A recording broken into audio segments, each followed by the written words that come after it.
Kjo I përket kryesuesit që ta vendos. A është shkel kushtetuta me tjerën e seancës për të shtunën? Ne nuk mendojmë që është shkel kushtetuta. Kushtetuta, si se dini jo, për shkak të këtyre momenteve dhe proceseve që I kemi kaluar, sidomos prej vitit kaluar, prej shkurtit do të thoja, zgjedhjeve të shkurtit të vitit 2025,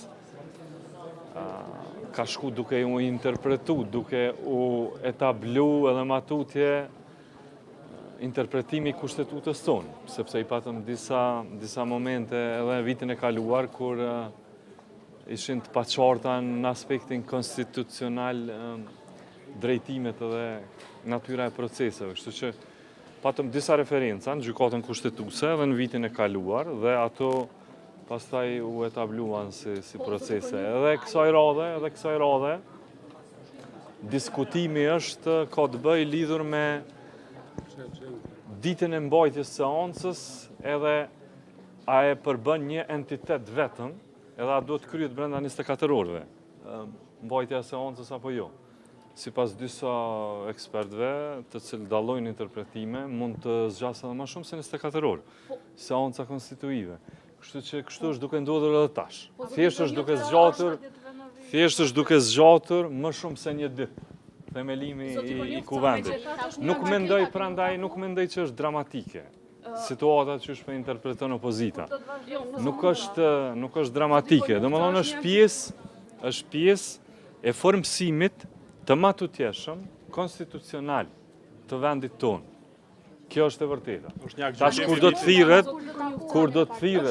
do të thirret seanca, nuk mund ta caktojnë. E cakton kryesuesi. Besoj që së shpejti do të shkruaj. Është një gjykim I vitit 2025, më saktësisht me 26 qershor, që thot specifikisht pika 189 thot se duhet me u konstituu kuvendi Kosovës 30 ditë. Nëse nuk mujmë pas certifikimit. Nëse nuk mujmë, çka bëhet? E pse nuk po drejtoni gjykatës kushtetuese? Po na nuk mund t'i drejtohemi gjykatës kushtetuese. Ai që mendon që është shkel kushtetuta do të drejtohet gjykatës kushtetuese. Përkundër që një akt gjykimi I tillë thot Unë mendoj thjesht që mund të zgjasë më shumë se një ditë konstituimit. A keni biseduar me kryetarin e LDK-s? Zoti Kurti po do t'ju drejtohet sërish. Sepse kur nuk do të lodhemi nga dialogu politik, do të vazhdojnë përpjekjet për konstituimin e institucioneve tona. Edhe PDK-s, edhe LDK-s, edhe AK-s do të drejtohet zoti Kurti. Sa mund të zgjaset, sepse pret edhe zgjedhja e qeverisë edhe e presidentit nga kjo konstituimi I vendit. Çdo dëm që ju po e konsideroni se mund të bëhet, është më I vogël se ajo çka po në seancë, tjerën e fundit, dhuna, që ushtruan ndaj kryeministrit, edhe ndaj deputetëve tonë, edhe dyta, po a thëshë keq edhe atëherë. Unë veç javë kujtoj çka keni thonë. A jeni konsistent në ato që jo keq. Nëse është keq edhe kësaj radhe. Edhe e dyta është më pak dëm se me shkun zgjedhje. Se me shkun zgjedhje të reja.